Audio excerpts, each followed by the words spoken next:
केंद्रीय मंत्रिमंडल के मेरे सहयोगी एस जयशंकर जी, गजेंद्र सिंह शेखावत जी, यूनेस्को के डायरेक्टर जनरल ऑड्रे अजौले जी, मंत्रिमंडल के मेरे अन्य सदस्य राव इंद्रजीत सिंह जी, सुरेश गोपी जी और वर्ल्ड हेरिटेज कमेटी के चेयरमैन विशाल शर्मा जी, अन्य सभी महानुभाव, देवी और सज्जनों, आज भारत गुरु पूर्णिमा का पवित्र पर्व मना रहा है। सबसे पहले मैं आप सभी को और सभी देशवासियों को ज्ञान और अध्यात्म के इस पर्व की बधाई देता हूं।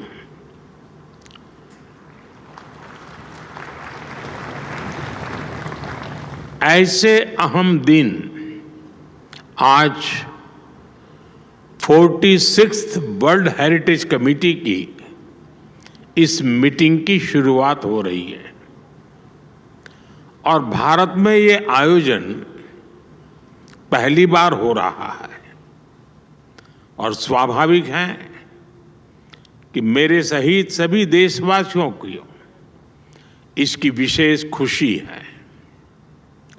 मैं इस अवसर पर पूरी दुनिया से आए सभी डिग्निटरीज और अतिथियों का स्वागत करता हूं। खास तौर पर मैं यूनेस्को की डायरेक्टर जनरल ऑड्रे अजौले का भी अभिनंदन करता हूं। मुझे विश्वास है हर ग्लोबल आयोजन की तरह ये इवेंट भी भारत में सफलता के नए कीर्तिमान गढ़ेगा। साथियों, अभी मैं विदेशों से वापस लाई गई प्राचीन धरोहरों की प्रदर्शनी भी देख रहा था।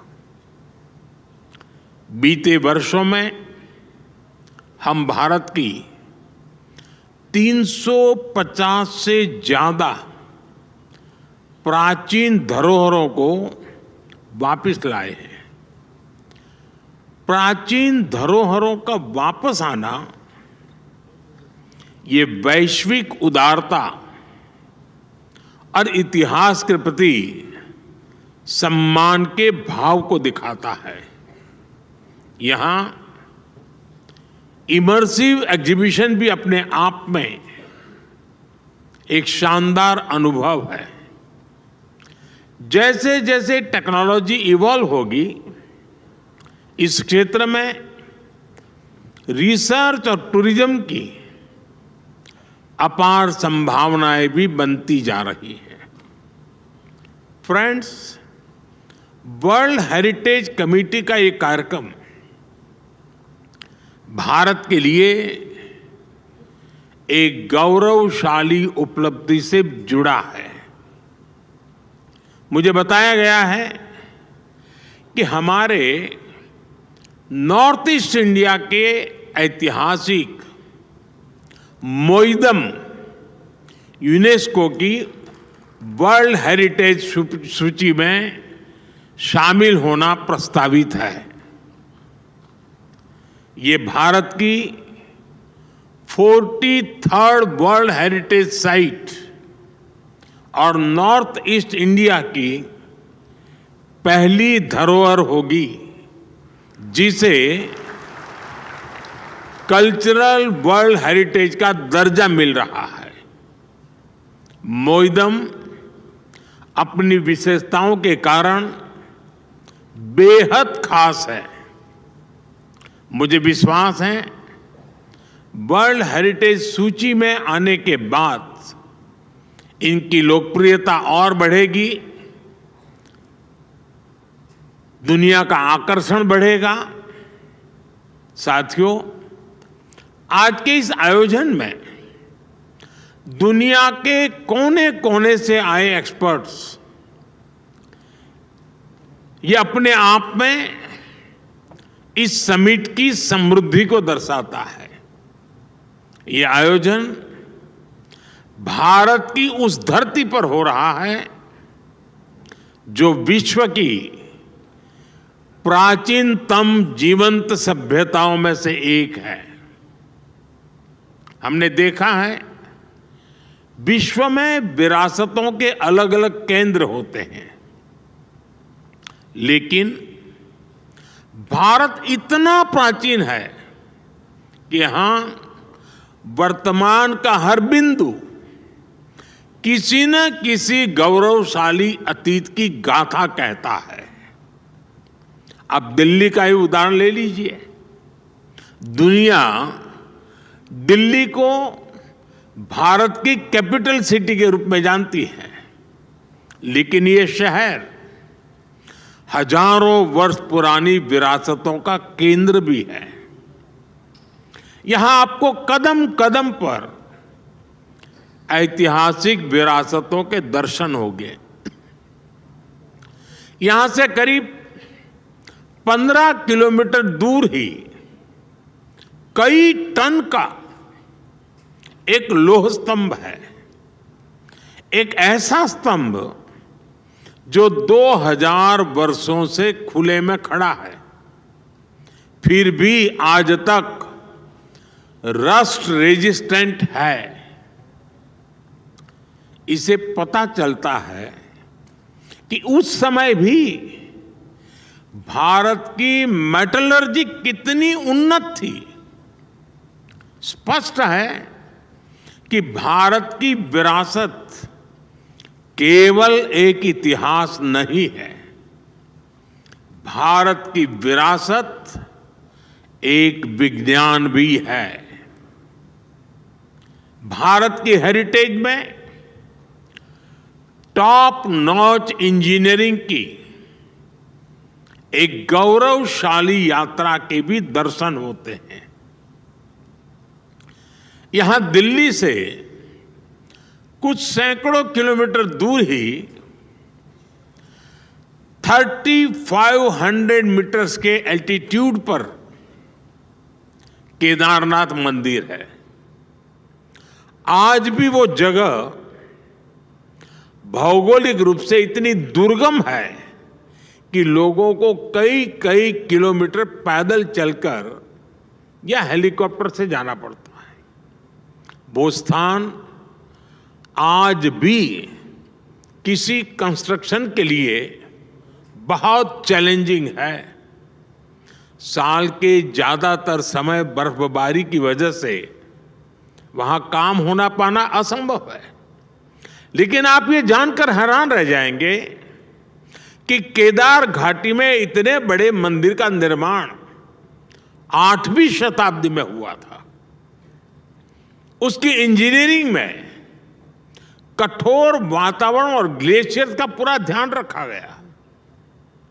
यही नहीं, मंदिर में कहीं भी मॉर्टर का इस्तेमाल नहीं हुआ है, लेकिन वो मंदिर आज तक अटल है।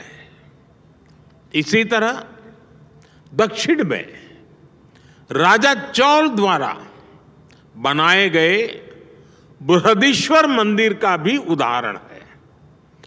मंदिर का आर्किटेक्चरल लेआउट, हॉरिजॉन्टल और वर्टिकल डायमेंशंस, मंदिर की मूर्तियों, मंदिर का हर हिस्सा अपने आप में आश्चर्य लगता है। फ्रेंड्स, मैं जिस गुजरात राज्य से आता हूं, वहां धोलावीरा और लोथल जैसे स्थान है। धोलावीरा में 3000 से 1500 BCE पहले जिस तरह की अर्बन प्लानिंग थी, जिस तरह का वाटर मैनेजमेंट सिस्टम और व्यवस्थाएं थी, वो 21वीं सदी में भी एक्सपर्ट्स को हैरान करते हैं। लोथल में भी दुर्ग और लोअर टाउन की प्लानिंग, स्ट्रीट और ड्रेन्स की व्यवस्था, ये उस प्राचीन सभ्यता के आधुनिक स्तर को बताता है। फ्रेंड्स, भारत का इतिहास और भारतीय सभ्यता ये सामान्य इतिहास बोध से कहीं ज्यादा प्राचीन और व्यापक है। इसलिए जैसे जैसे नए तथ्य सामने आ रहे हैं, जैसे जैसे इतिहास का वैज्ञानिक वेरिफिकेशन हो रहा है, हमें अतीत को देखने के नए दृष्टिकोण विकसित करने पड़ रहे हैं। यहां मौजूद वर्ल्ड एक्सपर्ट्स को उत्तर प्रदेश के सिनौली में मिले सबूतों के बारे में जरूर जानना चाहिए। सिनौली की फाइंडिंग्स कॉपर एज की हैं, लेकिन ये इंडस वैली सिविलाइजेशन की जगह वैदिक सिविलाइजेशन से मेल खाती है।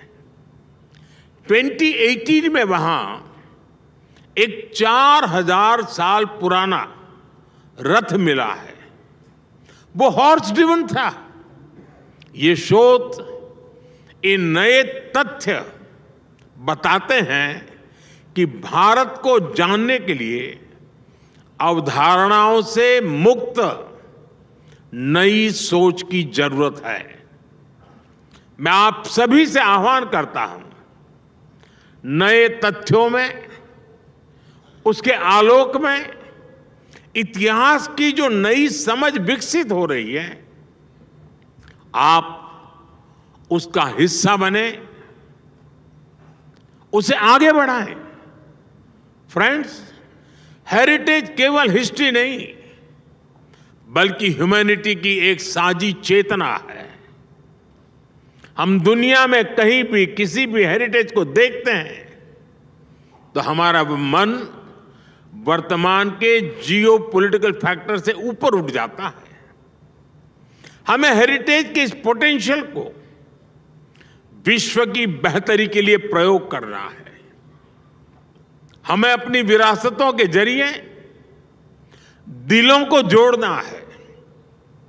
और आज 46th world heritage committee meeting के माध्यम से भारत का पूरे विश्व को यही आह्वान है, आइए हम सब जुड़े एक दूसरे की विरासत को आगे बढ़ाने के लिए। आइए हम सब जुड़े मानव कल्याण की भावना के विस्तार के लिए। आइए हम सब जुड़े अपनी हेरिटेज को संरक्षित करते हुए टूरिज्म बढ़ाने के लिए, ज्यादा से ज्यादा रोजगार के मौके बनाने के लिए। फ्रेंड्स, दुनिया ने वो दौर भी देखा है जब विकास की दौड़ में विरासत को नजरअंदाज किया जाने लगा था। लेकिन आज का युग कहीं ज्यादा जागरूक है। भारत का तो विजन है विकास भी, विरासत भी। बीते 10 वर्षों में भारत ने एक और आधुनिक विकास के नए आयाम छुए हैं। वहीं विरासत पर गर्व का संकल्प भी लिया है। हमने विरासत के संरक्षण के लिए अभूतपूर्व कदम उठाए हैं। काशी में विश्वनाथ कॉरिडोर हो, अयोध्या में राम मंदिर का निर्माण हो, प्राचीन नालंदा विश्वविद्यालय का आधुनिक कैंपस बनाना हो, देश के कोने कोने में ऐसे अनेकों काम हो रहे हैं। विरासत को लेकर भारत के इस संकल्प में पूरी मानवता की सेवा का भाव जुड़ा है। भारत की संस्कृति स्वयं की नहीं, वयम की बात करती है। भारत की भावना है not me, rather yes.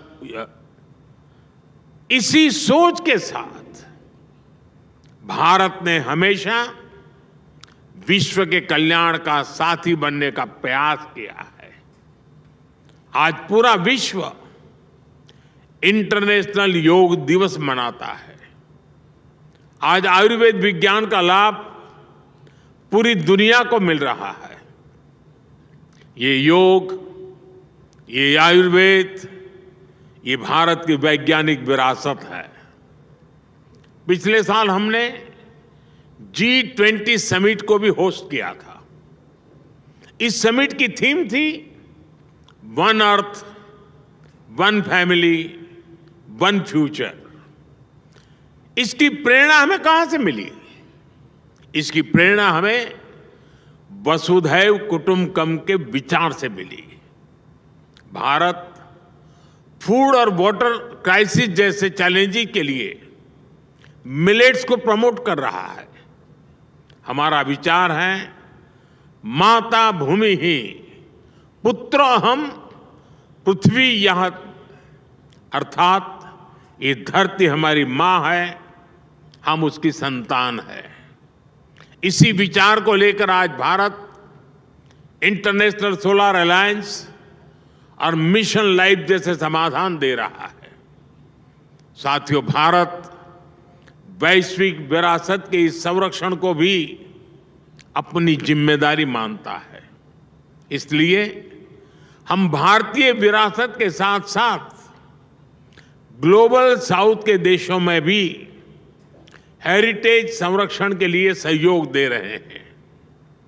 Cambodia के अंकोर वाट, वियतनाम के चाम टेम्पल्स, म्यांमार के बागान में स्तूप, भारत ऐसी कई धरोहरों के संरक्षण में सहयोग दे रहा है। और इसी दिशा में आज मैं एक और अहम घोषणा कर रहा हूं। Bharat UNESCO world heritage centre के लिए $1 मिलियन का कंट्रीब्यूशन करेगा।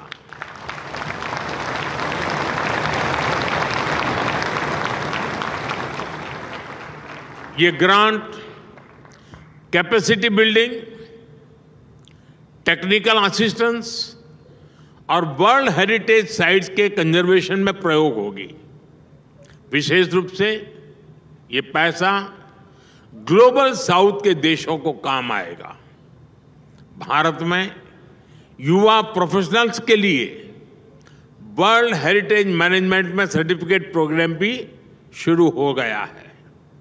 मुझे विश्वास है कल्चरल और क्रिएटिव इंडस्ट्री ग्लोबल ग्रोथ में बड़ा फैक्टर बनेगी। साथियों, आखिरी में मैं विदेश से आए सभी मेहमानों से एक और अनुरोध करूंगा। आप भारत को जरूर एक्सप्लोर करें। हमने आपकी सुविधा के लिए आइकॉनिक हेरिटेज साइट के लिए टूर सीरीज भी शुरू की है। मुझे विश्वास है ये अनुभव आपकी इस यात्रा को यादगार बनाएंगे। आप सभी को एक बार फिर वर्ल्ड हेरिटेज कमेटी मीटिंग के लिए अनेक अनेक शुभकामनाएं। बहुत बहुत धन्यवाद। नमस्ते।